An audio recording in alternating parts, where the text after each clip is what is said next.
Well, in honor of National Seafood Month, here's a little punny for you, a little dad joke. So, what do you call more than one grouper? A groupie. Yeah, that's why we need to reel her in with the jokes, right?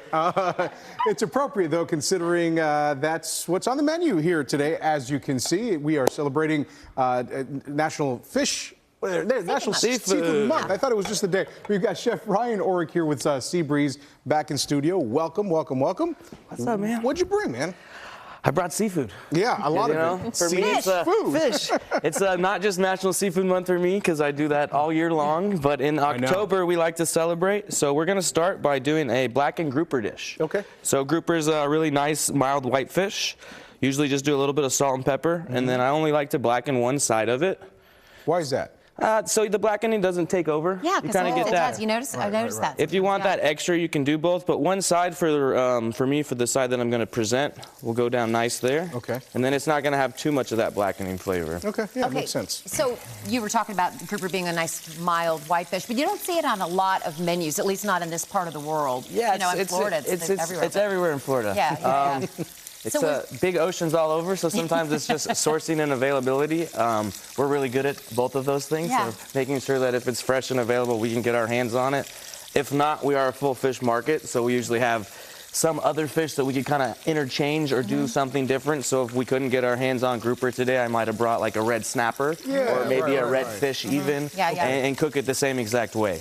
Okay. All right, so what makes grouper so good with the seasonings that you've brought? So the grouper is a super fresh fish to start, so it's nice and mild. It doesn't have, it's really good at adhering to spices. Okay. So that's why I like to blacken it.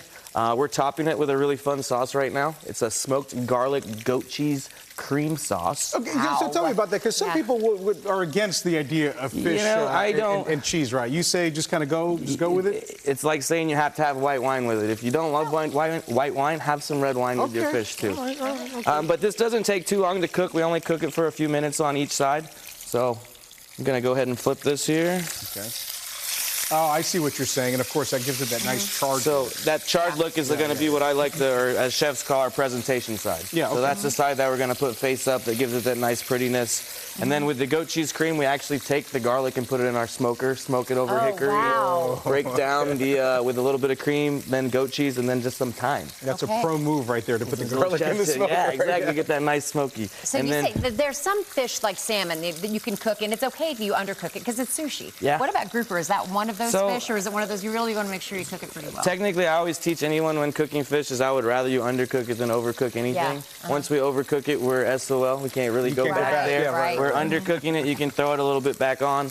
I usually like my fish that medium, if you will, even though in most fish worlds we don't really use temperatures too much. Right. But a little bit under, it would be okay, yes. Okay.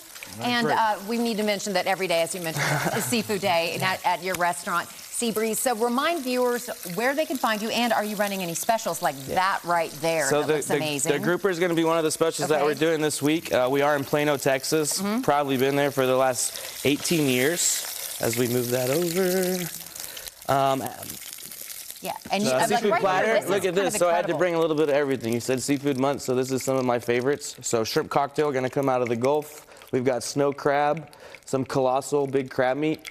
And then stone crab season actually just started from Florida October 15th. So we got our first crabs in Friday, sold out over the weekend, and have more coming tomorrow. Luckily we're closed today, so we don't have to worry, and we've got more coming tomorrow for that. I wish you guys could smell this. It smells so fantastic. Let's put the sauce on top, right? Seabreeze. All right, Seabreeze it is. That's going to be the spot to Seabreeze for the win in Plano, guys. All right. All right, there we go. A little goat cheese cream, and voila. Yeah, that looks good.